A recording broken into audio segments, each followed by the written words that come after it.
Oke, selamat datang dan selamat datang kembali semuanya. Pada video kali ini kita akan membahas salah satu tipe soal reading TOEFL, yaitu vocab. Nah, jadi teman-teman biasanya sudah familiar nih dengan pertanyaan vocab di reading TOEFL atau di reading pada umumnya, karena pertanyaan vocab ini cukup sering ditanyakan dan biasanya pasti ada di setiap bacaan itu pasti ada yang menanyakan vocabnya. Nah, vocab di sini yang dimaksud adalah vocabulary in context question. Nah, untuk sampel pertanyaannya, kalau di soal TOEFL, teman-teman pasti sudah pernah melihat jenis soal seperti ini. Mungkin di TOEFL, mungkin di reading yang lain. Yaitu jika ada contoh pertanyaan seperti the word titik-titik di line berapa gitu ya, itu is closest in meaning to gitu. Paling dekat maknanya dengan atau can be replaced with atau gitu-gitu ya teman-teman. Jadi pertanyaan seperti ini biasanya cukup familiar. Oke, nah jadi untuk vocabulary in context sendiri teman-teman nanti harus menentukan dari 4 pilihan jawaban itu mana kata atau frase yang bisa menggantikan atau substitute kata atau frase yang ada di bacaan gitu. Jadi kita mencari semacam sinonimnya gitu. Cuma ini harus berdasarkan konteks di bacaan gitu. Jadi tidak semerta-merta sinonim tapi harus bisa masuk ke konteks dalam bacaan. Oke. Nah, jadi teman-teman, untuk soal vocabulary in context ini biasanya clue-nya itu terdapat pada bacaan. Jadi entah itu yang ditanyakannya kata yang teman-teman familiar ataupun tidak, nanti kita bisa dapat clue-nya itu ketika membaca konteks bacaannya. Nah, ketika membaca konteks itu teman-teman bisa dapat clue dari beberapa hal. Contoh nih misalnya di situ bisa dapat dari sinonimnya.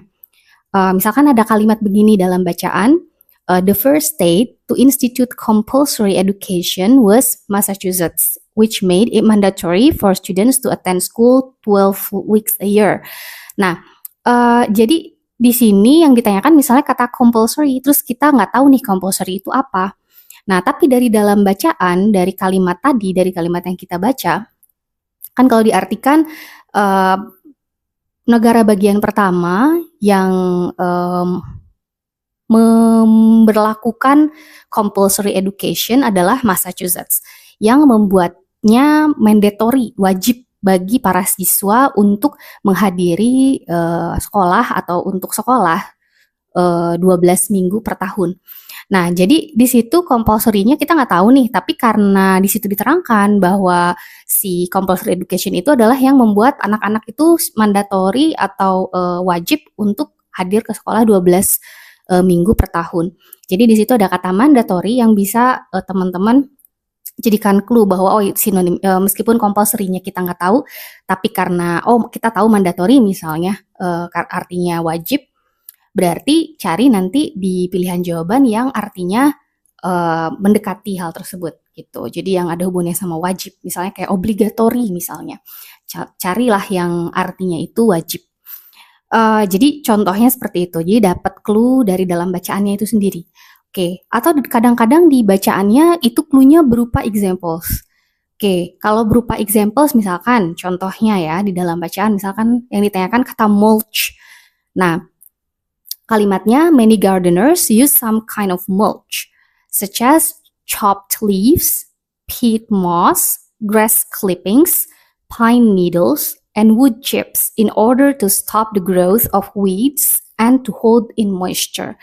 Oke, dari situ misalnya ditanyakan kata mulch dan setelah kata mulch itu ada such as. Nah, such as itu kan mengindikasikan dia akan menyebutkan contoh-contoh.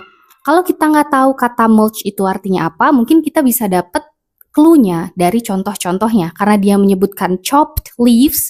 Leaves itu kan dedaunan, seperti dedaunan yang di-chop, yang dipotong-potong. Peat moss, moss itu juga bagian tumbuhan. Grass itu juga tanaman rumput. Terus pine needles berarti pine-nya itu kan pinus gitu ya, pohon pinus. Wood chips, wood-nya itu berarti kayu. Nah, dari situ kita bisa sedikit merasakan bahwa mulch itu adalah bagian-bagian dari tumbuhan. Kayak gitu. Dari example kita bisa dapat kebayangan bahwa kata tersebut kira-kira artinya apa. Meskipun tidak sama persis, tapi dengan gambaran tersebut kita dapat memilih di pilihan jawaban mana yang paling dekat gitu. Oke, yang berikutnya, clue berikutnya kadang di bacaan itu dikasih berupa kontras. Kontras misalkan contoh nih yang ditanyakan kata balked. Nah, kata balk ini artinya apa ya? Nah, kita coba lihat di kalimatnya. Nah, kalimatnya in the 1820s, the southern states supported improvements in the national transportation system, but the northern states balked. Oke, jadi kalau di situ dikasih tahu bahwa pada tahun 1820-an negara-negara bagian di selatan itu mendukung improvements, perkembangan di transportasi nasional. Tetapi untuk yang daerah-daerah utara itu balk. Nah, dari situ kita nggak tahu balknya, tapi kemungkinan balknya itu adalah kebalikan dari improvements. Jadi kalau yang southern itu mensupport improvements, tapi yang northern itu balk, berarti pasti kontrasnya dari improvements. Mungkin misalnya rejection, refuse, pokoknya hal-hal yang tidak mendukung improvement gitu. Kita cari di dalam pilihan jawaban. Oke. Nah, selanjutnya clue berikutnya, dan ini clue yang paling sering ya. Jadi kalau sinonim, example, sama kontras ini kadang diberikan oleh penulisnya gitu untuk ngasih kita clue untuk menjawab pertanyaan vocab. Tapi yang paling sering adalah general context. Jadi dari konteksnya secara umum, kita bisa merasakan kira-kira ini kata ini artinya apa, meskipun kita tidak tahu artinya dari kata-kata di sekitarnya atau dari konteks kalimatnya. Contoh yang ditanyakan ini adalah kata scanty. Nah, kalimatnya in a desert, vegetation is so scanty as to be incapable of supporting any large human population. Oke, kita artikan meskipun scanty-nya tidak perlu diartikan, kita artikan kalimatnya dari yang kita tahu. Misalnya kita langsung artikan aja di gurun vegetation itu sangat scanty. Sehingga intinya tidak bisa untuk support populasi manusia yang banyak. Nah, di situ kira-kira vegetation-nya apa sehingga tidak bisa support human population yang banyak? Kemungkinan artinya di situ scanty-nya itu seperti jarang gitu, kayak nggak terlalu banyak vegetation-nya kalau dari konteks kalimatnya gitu. Jadi kita nanti mungkin bisa cari jawabannya itu yang scarce atau rare, yang intinya jarang atau tidak banyak gitu. Jadi teman-teman tinggal cari yang paling masuk gitu ke dalam konteksnya.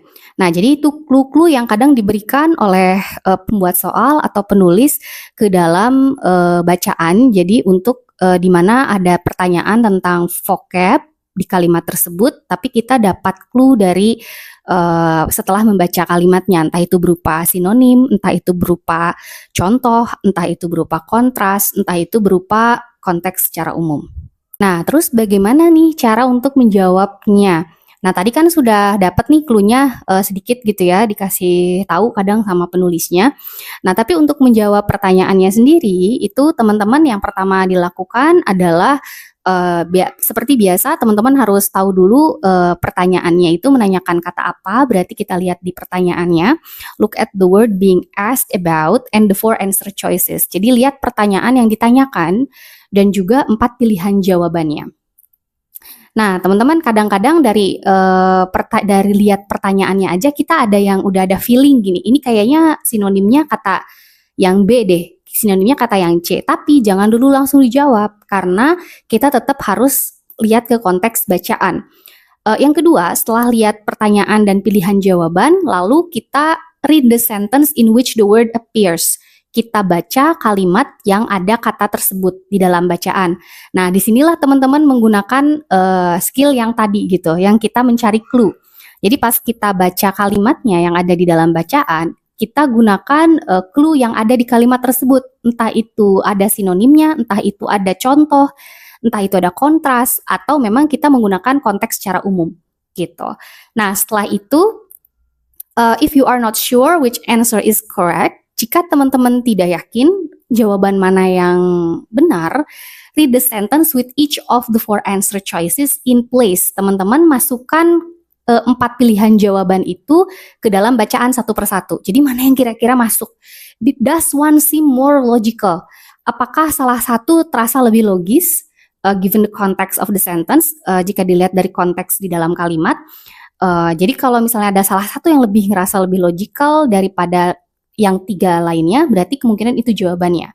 Atau teman-teman mungkin nggak tahu apakah itu benar atau tidak, tapi teman-teman tahu yang kayaknya ada kata yang nggak mungkin, itu teman-teman bisa eliminasi.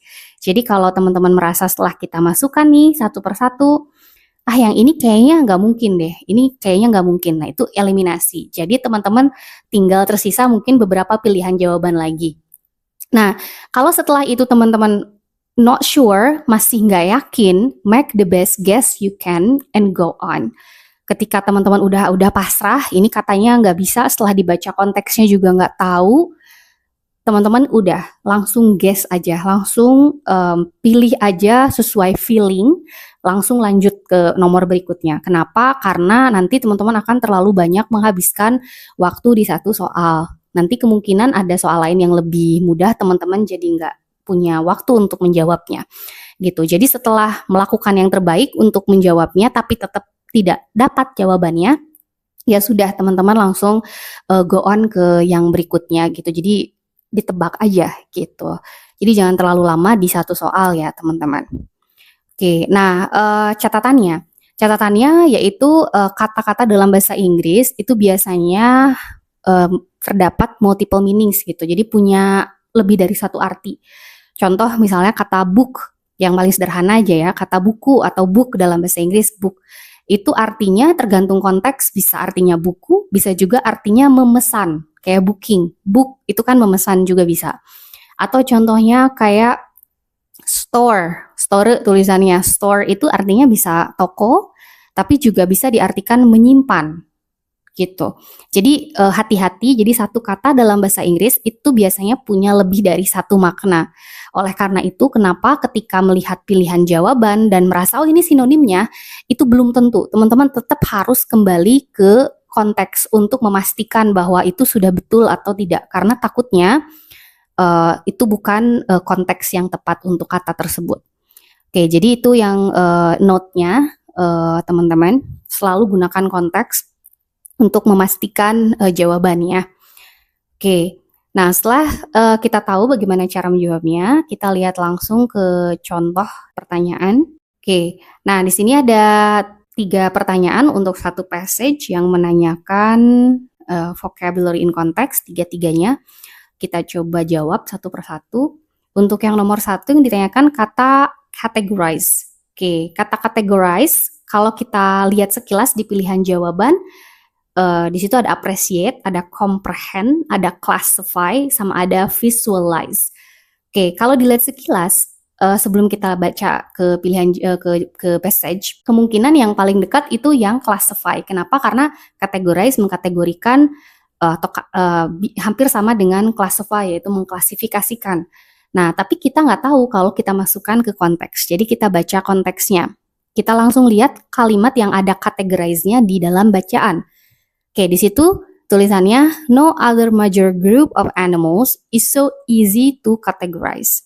Oke, di situ kemungkinan masih masuk ya untuk categorize-nya benar, artinya adalah mengkategorikan atau dikategorikan. Jadi tidak ada katanya no other major group of animals, tidak ada grup besar binatang yang lain yang sangat mudah untuk dikategorikan. Berarti ini masih masuk ke yang classify. Jadi kita tetap pilih yang classify. Karena untuk yang lain seperti appreciate, comprehend, dan visualize itu tidak secara makna tidak terlalu nyambung gitu. Oke, nomor 1 ini masih aman. Kita lihat langsung nomor 2 yang ditanyakan kata atau frase peculiar to di line keempat. Nah, kita langsung baca ke kalimatnya. Di situ katanya all birds have wings too, but wings are not peculiar to birds. Oke, ini bisa kita menggunakan kontras nih teman-teman. Kontras dan juga general context bisa digunakan di sini karena ada kata but. Di situ kita bisa kira-kira merasakan kata peculiar to di sini artinya apa. Kalau teman-teman yang biasa atau sudah tahu arti kata peculiar itu kalau biasanya itu diartikan sebagai aneh atau weird gitu. Nah, jadi kalau seperti itu, kalau di pilihan jawaban A, B, C, D itu yang paling dekat kata unusual for, kayak aneh atau weird. Tapi kalau di kalimat itu tidak masuk teman-teman. Kalau kita masukkan aneh, coba kita masukkan aneh ya. Kalau kita masukkan artinya, semua burung itu punya sayap juga. Tapi sayap itu tidak aneh terhadap burung. Itu kan nggak masuk ya teman-teman. Jadi ternyata yang di sini yang dipakai peculiarnya bukan arti yang biasa kita tahu gitu, yaitu aneh. Nah, tetapi kalau di sini kita cek kalau kita masukkan satu-satu, misalnya kata-kata di A, B, C, D, semua burung, coba yang common tuh ya, common tuh dulu. Semua burung itu punya sayap juga, tapi sayap itu tidak common untuk burung. Itu jadinya nggak masuk ya, tidak common untuk burung, nggak masuk. Yang C, necessary for, semua burung itu punya sayap juga, tapi sayap itu tidak penting untuk burung. Itu juga nggak masuk. Kita coba yang D, yang unik ya. Semua burung itu punya sayap juga, tapi sayap itu tidak unik untuk burung gitu. Nah, yang paling masuk itu yang D, teman-teman. Jadi maksudnya dari kalimat ini adalah semua burung itu punya sayap. Jadi ada sayapnya semua burung, tapi burung itu nggak cuman punya sayap itu nggak cuman unik buat burung aja. Jadi nggak cuman burung yang punya sayap, tapi yang contohnya kayak insek atau serangga yang terbang itu kan punya sayap, tapi dia bukan burung gitu. Tapi semua burung punya sayap, tapi sayap itu nggak unik cuman buat burung aja gitu. Makanya jawaban yang paling tepat, jawaban yang paling tepat ini yang D ya, gitu, yang unique tuh, gitu teman-teman. Jadi hati-hati untuk peculiar to ini jebakannya adalah yang A, unusual for, karena ini yang paling biasa menjadi arti dari peculiar. Tapi ternyata kalau sesuai konteks itu jawabannya yang delta, yang unique to. Oke, sekarang kita lihat lagi satu contoh lagi, yaitu yang ditanyakan nomor 3, kata detect di line 14. Oke, kita hitung di situ line-nya berarti ada di paling bawah, di kalimat terakhir, teman-teman. Oke, detect-nya ini maksudnya yang mana di antara utilize, extend, observe, sama describe. Kita baca dulu aja kalimatnya. In kiwis, the wings are almost impossible to detect. Oke, jadi katanya pada kiwi itu nama jenis burung, sayapnya itu hampir impossible untuk terdeteksi. Nah, kalau kayak gini, kayaknya ada kemungkinan ini berhubungan sama melihat atau mencari gitu ya. Jadi kayak kalau penguin kan tadi kan wingsnya itu seperti ini gitu kan, dimodifikasi jadi flippers and feathers into waterproof covering. Pada kiwi wingsnya malah hampir nggak kelihatan. Nah, jadi di situ ada hubungannya sama terdeteksi atau terlihat di antara pilihan A, B, C, D. Ini dari general context, itu jawabannya adalah yang observe. Oke, gitu ya teman-teman. Intinya untuk menjawab soal seperti ini, teman-teman harus tetap hati-hati dengan jebakannya dan tetap harus selalu menggunakan konteks untuk menjawabnya gitu. Nah, tapi dalam bacaan itu biasanya suka dikasih clue-clue tadi gitu. Kadang berupa sinonim, kadang berupa contoh, kadang berupa kontras. Tapi kadang juga yang paling sering itu berupa general konteks aja. Dari konteks secara umum kita tahulah itu kata tersebut maksudnya apa, cuman kita cari di dalam pilihan jawaban mana yang paling dekat dengan arti tersebut, arti dari yang kita tangkap dari konteksnya. Oke, nah sekarang teman-teman bisa langsung mengerjakan, di situ ada exercise, contoh soal. Oke, hanya ada 2 nih contoh soalnya. Silahkan teman-teman coba kerjakan dengan menggunakan cara yang tadi sudah dibahas. Dan kalau sudah, silakan teman-teman cek apakah jawaban teman-teman benar atau tidak dengan cara share di kolom komentar nanti biar kita sama-sama belajar. Nanti akan diperiksa apakah jawaban teman-teman sudah betul atau masih kurang tepat.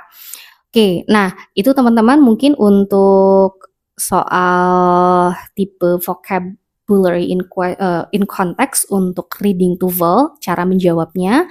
Kalau teman-teman ada pertanyaan atau ada suggestion, saran untuk kedepannya ingin membahas tentang apa lagi, silakan untuk di-share juga di kolom komentar. Oke, sampai sini dulu teman-teman. Silahkan dicek juga video-video kita yang lain, ada tentang reading TOEFL ataupun listening TOEFL ataupun structure untuk membantu teman-teman persiapan untuk tes TOEFL ataupun tes IELTS dan lain sebagainya. Oke, sampai sini dulu. Saya tutup. Sampai ketemu lagi di video selanjutnya. Bye-bye.